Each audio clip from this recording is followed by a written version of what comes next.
Hello, everybody. It's Brent. Welcome to my language journal. It's been a while. I think we all know that. I said I'd be posting monthly. It's been about 3 times that, but I promise today I'm going to bring you something good here. I've put together all of my experiences over the past 3.5 months or so, going from the beginning of January now to the end of April. I've thought of a lot of different things here, and this video is going to be a bit all over the place. I've sort of, ahead of this, tried to consolidate a lot of my thoughts. In fact, thinking about a lot of these ideas for weeks in advance. But to begin, we're going to go over the same thing that we went over previously, which is my tracking sheet.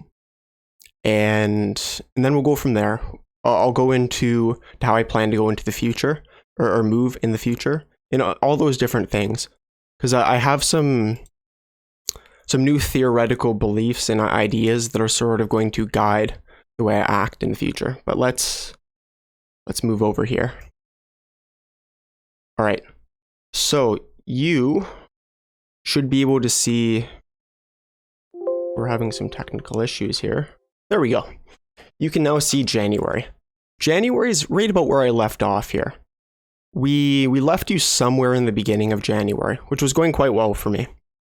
This period, and I'm going to pull up my notes on my phone just so I don't ramble too much.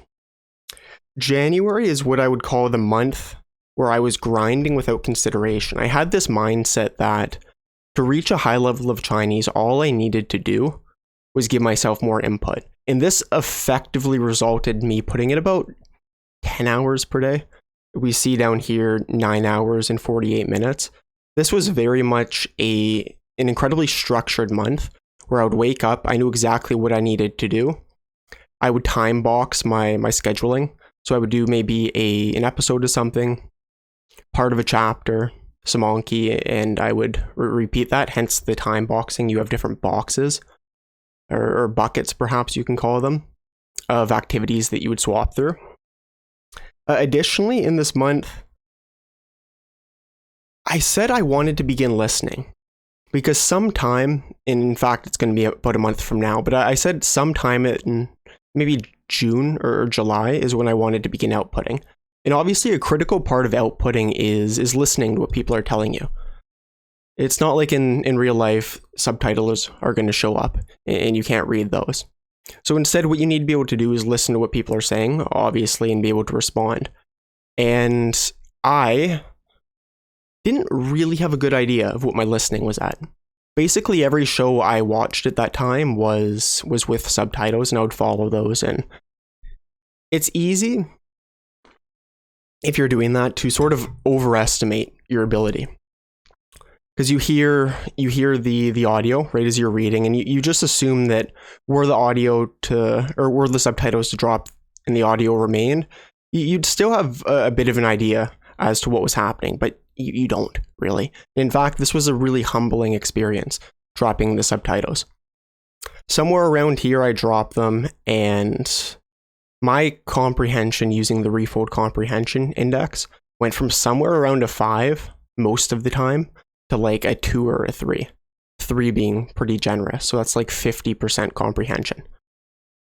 It was a bit jarring, and I didn't really know what to do about it at the time, and the truth is there isn't really much you can do except immerse more and listen more, so that's precisely what I did. Because again, I had this idea of the bigger the number, the better the immersion input.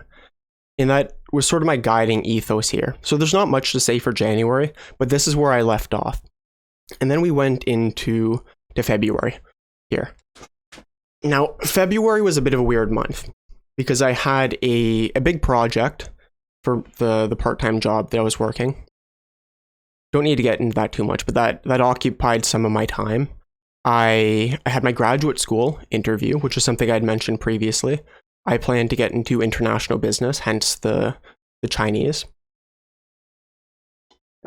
And sort of tied into that, and this is going to go and be a bit of a tangent, I had realized, and in fact this is the case, that my ability to output English and articulate myself as I once was able to had decreased. And this was, again, to use this word, once again, a bit jarring, because I was previously, and if I'm being honest, probably still am, monolingual. I used to consider myself I was happy with the level that my vocabulary was at, because I would read a lot. I would listen to a lot of academic podcasts, and you sort of pick up vocabulary naturally through that. And I didn't quite realize how quickly that ability would drop off when I purged English content from my life. So going into this interview, which was around the middle of February, and you can probably see it right around here. So like the 11th, I decided that, you know what, let's put Chinese on the back burner. We'll watch maybe a show per day, do a little bit of Anki, some passive immersion while I'm eating. But what I really need to be doing right now is, one, learning about China so I can articulate myself well on the subject in the interview, and two, listening to high-level discourse on the subject. So basically, if I were to use REFO terminology, I immersed in high-level English to prepare for the interview. So that's why you see a bit of a fall off here, from 9 hours to 3 hours and 3 hours and downward. And the interview went well.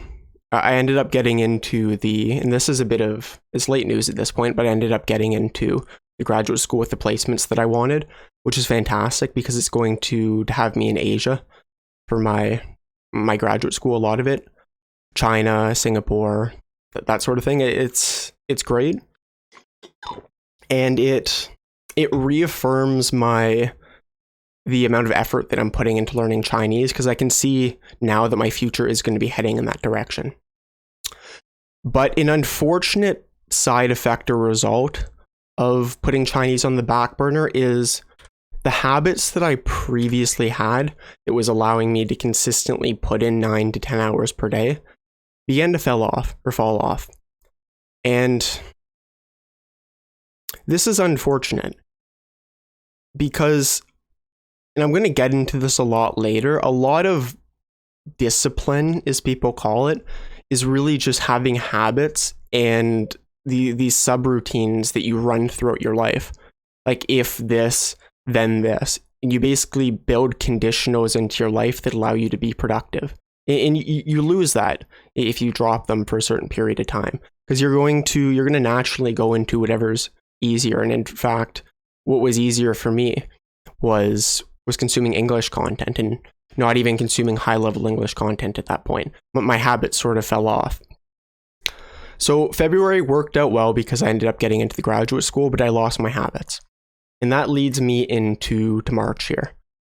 March, I went a bit crazy at the beginning. You'll see these numbers here. That's about 14 hours a day, on average 14 and a half. Following the end of February, where I had my habits fall off, I told myself, here's what you're going to do, Brent. You're going to study 100 hours in a week. And what this is going to do is it's going to force you into rebuilding all those habits that you had previously lost. And I did exactly that. I wasn't sure how it was going to go, because again, I was going from, if we go back, like a lower amount here, preparing for it here, which was me rebuilding those habits, into then doing 14 hours a day. So I'd wake up around probably like 8:30, and I'd go to bed around 11:30, barely missing any time between that, maybe like half an hour to an hour not consuming Chinese. And I learned a lot in this time. I learned that studying this much is possible, and in fact, something happens at this point, which I'm going to get into later, which is actually pretty critical, and it informs that new theoretical framework that I had mentioned previously, and I'll be covering later. But it made me realize how critical habits are. And I sustained those following that, but I think there was a bit of burnout here. And I don't like being a person that makes excuses, so burnout isn't necessarily something I like falling back on, but that's truthfully what happened here. I burned out. My immersion decreased for about a week after, as you can see. And it was the same issue. My habits were gone. I had found a new way to spend my time. I was spending most of my time at this point researching and day trading cryptocurrencies. I'm not going to get into that too much because it doesn't really matter for a language group, but this was something in cryptocurrencies that I saw as being worth my time, obviously because there's a monetary incentive, and it sort of pulled me away from this language pursuit, which this language pursuit is obviously something that's important for my future. So I was juggling between those two things. There's short-term money, a fair bit of it, and then there's this language which is more of a delayed gratification. And I ended up putting about 5 hours per day on average throughout March, but really most of my time went into cryptocurrencies. And then I started to think towards the end of March, because when you take time away from something, you can look at it as sort of a third party. You can look back in on your previous experiences, not as a person in that situation, but as a perhaps better informed third party individual who can view what has happened and what is happening through a more dispassionate framework. And that's what happened here. Again, I was putting a lot of time into cryptocurrencies still. My study went down, and in fact, all I was really doing was watching, because watching was easier than reading and listening. And there was less of a barrier to entry for it, and it allowed me to work on that listening, which is obviously critical for output. But if I'm being completely honest, putting my ego aside, this happened all watching, no reading, no listening, because this was easier. It was less of a burden on me emotionally, and that's something that I need to work towards improving. But time went down. There were days that were good, 11, and there was a 2 hours and 55 minutes. It was less stable. It was a lot. It was basically the antithesis of January, which was consistency. This was inconsistency. Complete inconsistency, because some days I would spend 10 hours looking at charts, which I also learned is not good for your mental health. So I don't know if that's a good lesson. I'm praying for all of you in finance. But in this time, what matters to you, people interested in language learning, is I began thinking. And I came up with this framework that's not completely my own.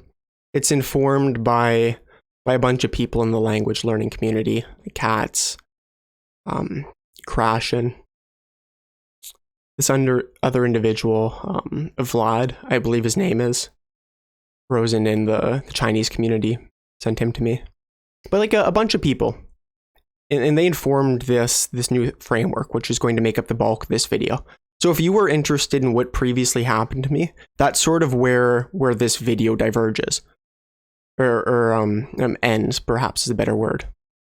I have now covered everything that happened from January to April, a very brief overview, but I feel it's sufficient. It's difficult to look back and elaborate in detail without sort of reconstructing an alternate set of events, maybe you could say, because you don't really know what happened a couple of months ago. There's just critical points, and going forward, I plan to upload more frequently, so my recollection of events is perhaps more accurate.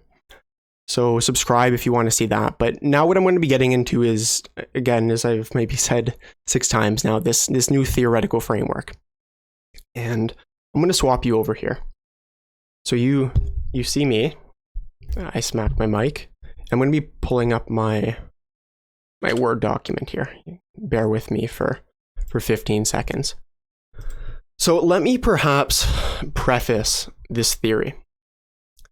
In Matt's maybe famous now within the community interview with Crashin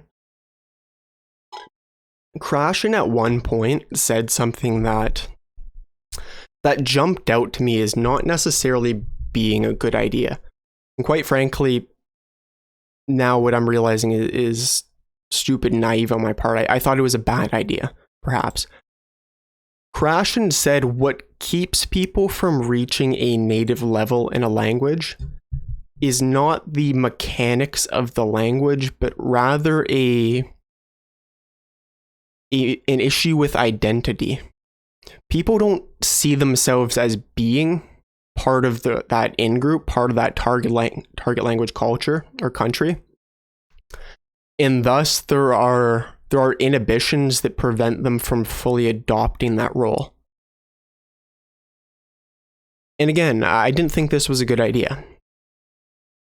But I was wrong. It's, in fact, one of the best ideas. And I'm going to dive into why I think that is the case. I now think that identity is perhaps the most critical point, or perhaps skill that you can cultivate, an ability to create identities and segment parts of yourself as being the way to reach a high level in a second language in adulthood. Okay, so let's get into this here.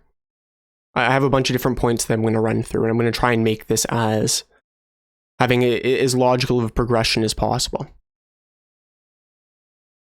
So I'm going to argue that each language that you speak has a separate identity and a culture attached to it. One sec, sorry.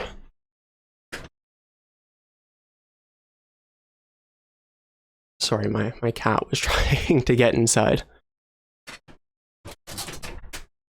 And now the cat is gone. So back to theorizing. Back on my armchair. So each language has a culture attached to it, and there are identities for those who speak those language. And in fact, there are an infinite number of identities within each language. It's like there is something that it means to be, for in my case, Chinese. But there's also something that it means to be a person from Sichuan, for example, or Shanghai. But even further, it means something to be from a district in one of those places. And you can see how we can go down and down from there, and each person expresses themselves in a different way. And why do they express themselves in a different way? This is what's critical. It's a signal of in-group. It's a signal that you belong to the group of people who also speak, communicate, and behave like that. It's a way of saying, I'm one of you. And when somebody comes along and doesn't act like that, it's a way of them implicitly stating that I am not one of you. Now, here's the thing. I think, in fact, I know because it's pretty obvious that people who speak a language natively create this identity unconsciously. It is subconscious. It is below the level of consciousness. In fact, bilingual people have these identities without realizing it because this creation happened in childhood. Now, the issue is once you broach adulthood, there are other responsibilities and concepts of self, and there are expectations put upon you that create this ego. Freud called this the superego. It's all that society puts upon you. It prevents you from accessing one primal drives, but it also perhaps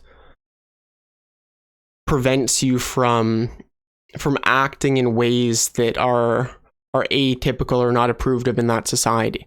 And because societies are different, those expectations that you have internalized will prevent you with your adult-like ego of moving into the childlike state that is necessary for you to effectively acquire a language. And that may be a bit abstract.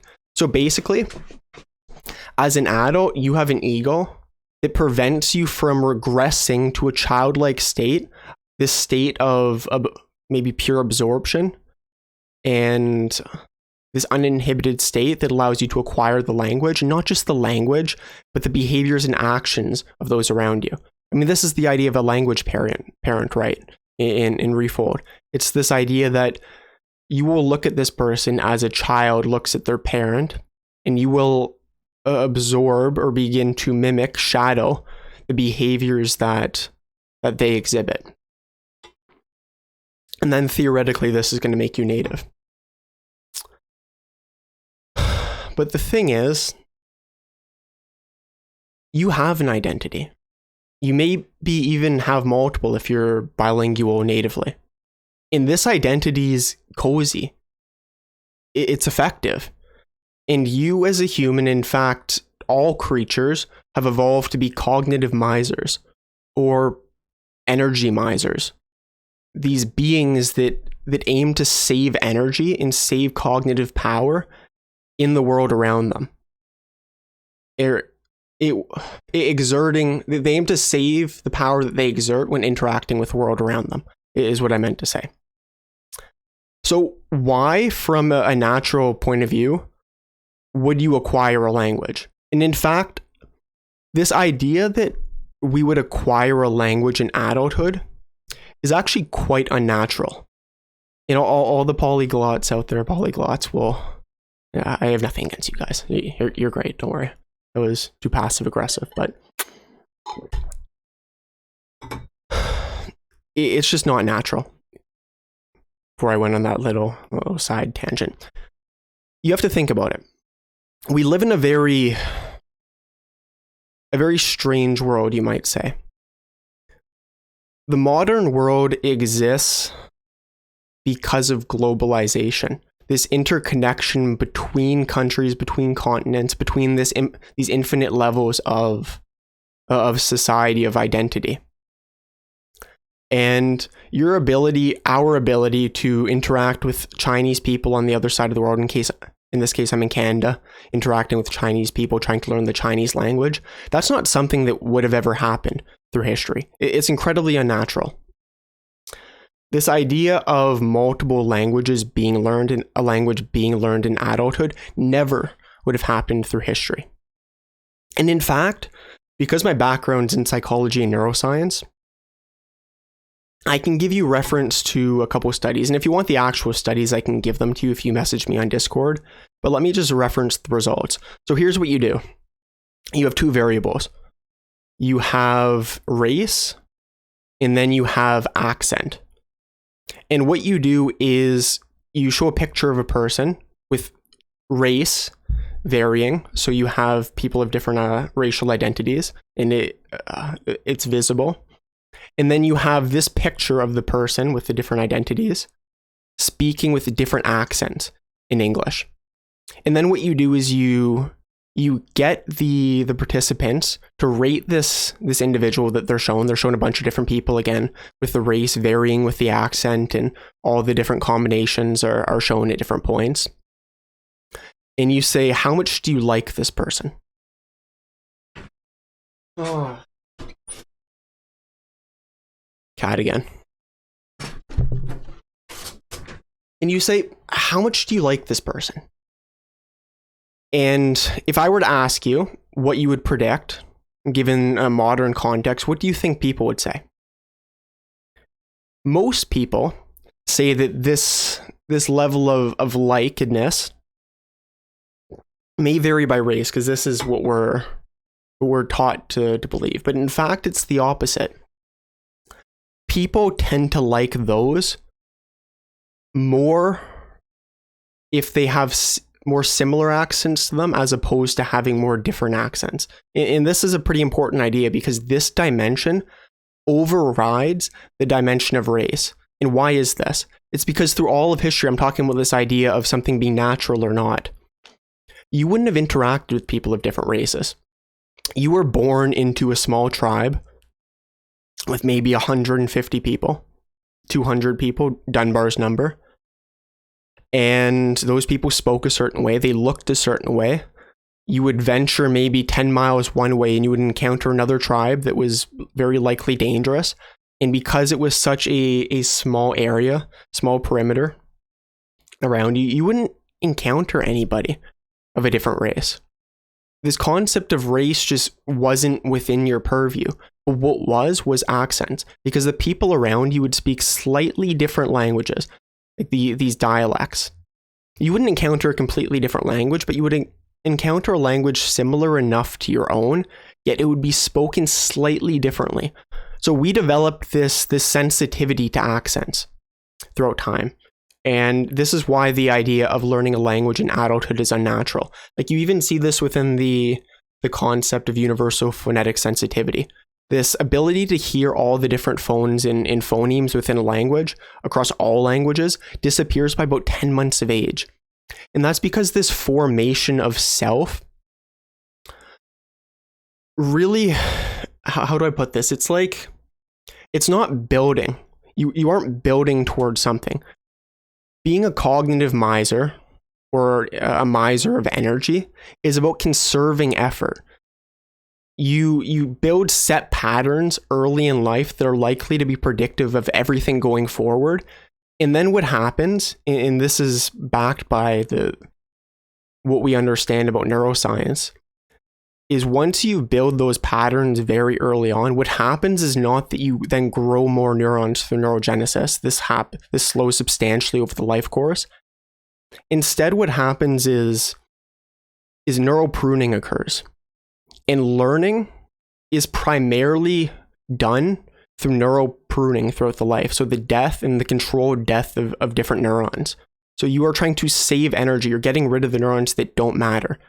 And you remove this early on in your life. And you remove this ability because it's not useful.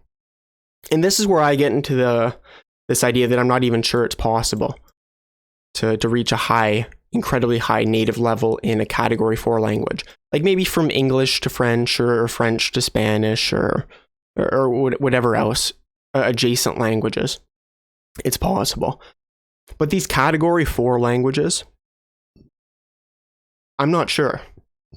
Outside of extreme circumstances. Except,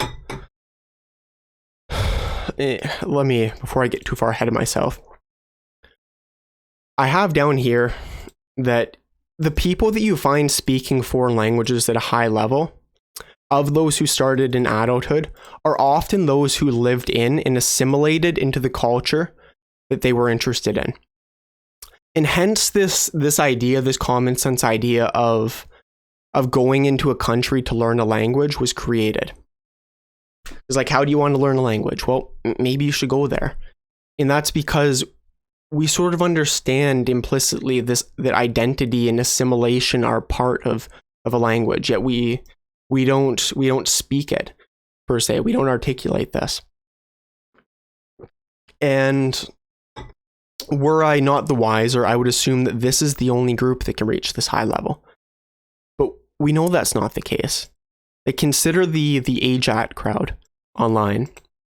They have a large number of people who learned Japanese to a very high level whilst not actually located in Japan.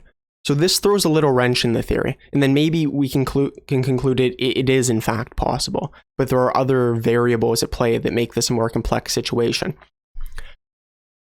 So I got thinking. We concluded earlier that language is developed through necessity to communicate with your in-group, right? Like, we can probably all agree on that. In that we learn languages to basically allow us to survive and reproduce amongst the 150, 200 people that we encountered. And over time, globalization and that messed everything up, but we're not evolved to that per se. So let's say necessity is the important factor here. But then how do we accommodate this AJAT crowd? And a lot of them learned Japanese to a high level whilst in English native countries. That is their macrocosm, to take this idea from Katz. Their macrocosm was based on English, but their microcosm was built in a Japanese world. So then I came up with this idea. What about acquiring a language to a high level isn't about literal necessity, but a perceived necessity? What if it is enough to exist in the zone of perceived necessity by creating an illusion of necessity in the world around you? And that's the theory that I'm talking about. And I think that what prevents people from reaching a very high level in the language, aside from literal mechanics, in immersion aside, is that they have this adult-like ego, this super ego, that prevents them from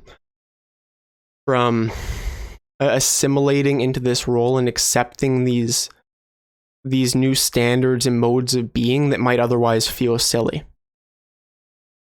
So I have decided to get off my armchair, that's my theory, and actually implement this in my life. I believe that if I am to reach a high level in Chinese, it isn't enough for me to listen to Chinese media all day. I need to create a fragmentation of my identity. So I need to effectively do what bilingual children do without realizing it, and creating a fragmentation of self where I have two different identities. There's this English identity, and then there's this Chinese identity, a legitimate part of myself that views itself as Chinese. And obviously, I'm not Chinese, and the physicality may be a barrier to that it isn't a barrier in certain circumstances with certain people. We'll come to that later because it's not really relevant when I'm just sitting here for many months on end. But the question is, how do I actually plan to do that? I read the AJAT website, and I think there's some good advice there. Because while I don't think AJAT is the mechanism that enables people to reach a high level, I think it's an effective proxy for getting at whatever black box mechanism allows people to form this identity to become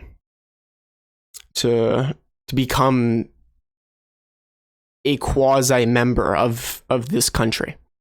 So I don't know if that makes sense, but here's what I'm going to do in my life. Right there, I have a Chinese flag. I look at that every day. I look at that during my immersion. Politics aside, whatever you think, a Chinese individual would look at that flag and feel pride. I need to take this part of myself, not this English part, but this part that I'm trying to carve out, and look at that flag and feel pride. I need to think in Chinese.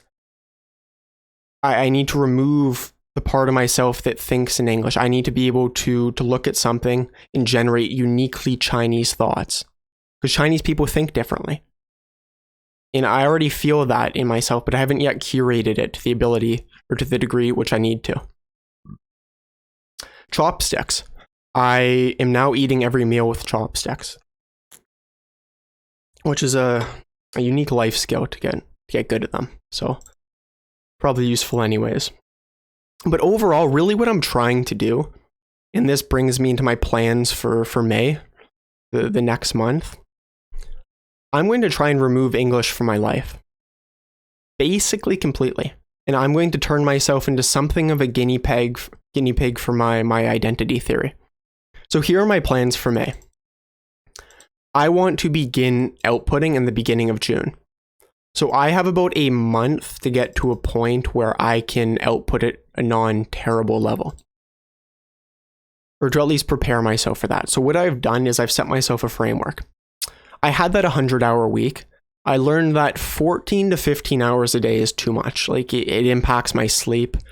It impacts my ability to exercise. It's not good.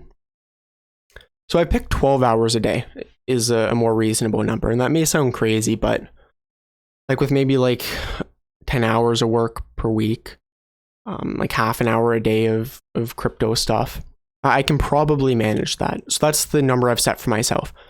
Every single day for May, I am going to put in at least 12 hours a day of Chinese. And now, what do I actually mean of putting in 12 hours a day? Well, that can be Anki reps, which I'm going to complete all my do reps for the day, 20 new cards. I want to spend at least 1 hour per day shadowing. Now, this is important. I'm not actually outputting yet, but I want to shadow my parent for at least 1 hour per day. That's important because by the time I speak, I want to have already built those good habits. I've actually started this one, and it was almost as eye-opening as when I began listening. I'm journaling now. And I used to love journaling in English. And it's a habit that I dropped after sort of purging English from my life. But now I'm back to journaling. I'm journaling every morning and every night in Chinese. And I've done this for 2 days now. And the journaling is absolutely terrible. It's broken Chinese. Sometimes the words are incorrect. But what I've decided is I'm not looking up anything. I can't check anything. I can't look up anything in a dictionary. This is just my ability. So in Evernote, this is going to be a permanent record of the progression of my Chinese writing. And perhaps embarrassingly, it's terrible right now. But I hope it's not going to remain that way. Because every single day, every morning, and every night, I'm going to journal. And as well, I want a minimum of 2 hours per day of reading. I want to go through all of the Chinese classics by the time I hit January, and I need to enter my master's program.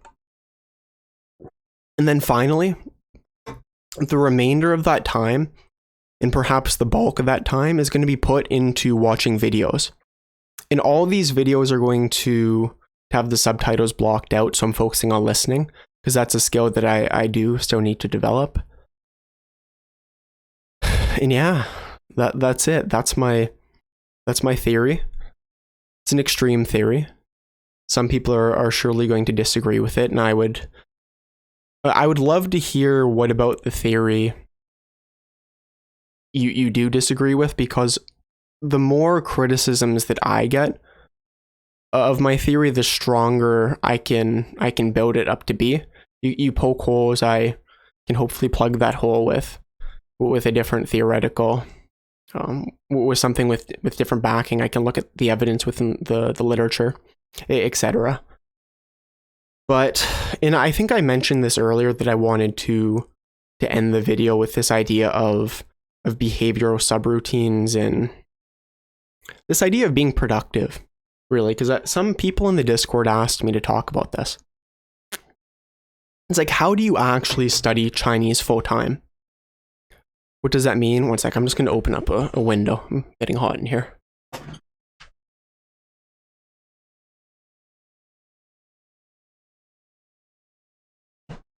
Okay, sorry about that. What does it mean to actually study Chinese full time? What does it mean to do anything full time? What does it mean to be productive? And one thing I've noticed in my time spent studying Chinese is it's a lot easier to study 12 hours a day than it is to study 6 hours per day. And that might sound counterintuitive at first, until you realize what a 6-hour day actually encompasses. Because within a 6-hour day, it's not like you have 6 hours of Chinese and then you no longer exist. You are doing other things. You're existing, you're living your life, maybe you're working a job, maybe you have family commitments. There's a whole world of different things that a person could be doing. And managing those things, switching between, again, idea of infinite identity, switching between identities within yourself, maybe being a brother or a father or a mother or a daughter or a boyfriend or a girlfriend, to studying or being a boss, or you get my point. The more identities you have to switch between, the more difficult it becomes. And so this idea of productivity really comes in with optimizing the switching of these sub-identities and sub-routines. Because task switching, this idea of switching cognitively between tasks, takes time, and it's emotionally and energetically taxing. So really what you want to be doing is bulking tasks into same buckets, similar buckets. That's why time boxing is sort of effective, because it's like you take your maximum amount of energy that you can contribute to a task, and then right when you're about to break, you swap tasks and then theoretically refresh that energy. But you do this within one set identity. So you have different tasks, but they're still categorized under the Chinese identity. And that's why I've never had issues with studying full time. And I don't know if that's good advice to anybody who wants to study full time in the Discord, but what I would say is create a coherent sense of self that wants to reach a specific goal, and then unite every task pertaining to Chinese around that goal. And then as you switch, make sure you're always checking back in with that identity and what that portion of yourself would be doing in that specific case. And then combine that with time boxing, and you should be okay. And that's probably a bit abstract, and maybe it's garbage advice, and maybe I'm not even qualified to be giving advice. It's completely possible as well. But if you have any other questions, you guys know where to find me on the Discord. That's my shot at maybe more theoretical advice. I can probably give more application-based advice at a different time. But yeah, I think I've probably rambled for long enough. Goodness knows how long this video is. But if you've made it to this point, you should probably go immerse. And if you made it to this point without watching on 2x speed, I thank you, but you should discover that option and use it on future English videos. Unless you're learning English, in which case I hope this was good immersion for you. But anyways, that's enough rambling. Take care, and see you in the Discord.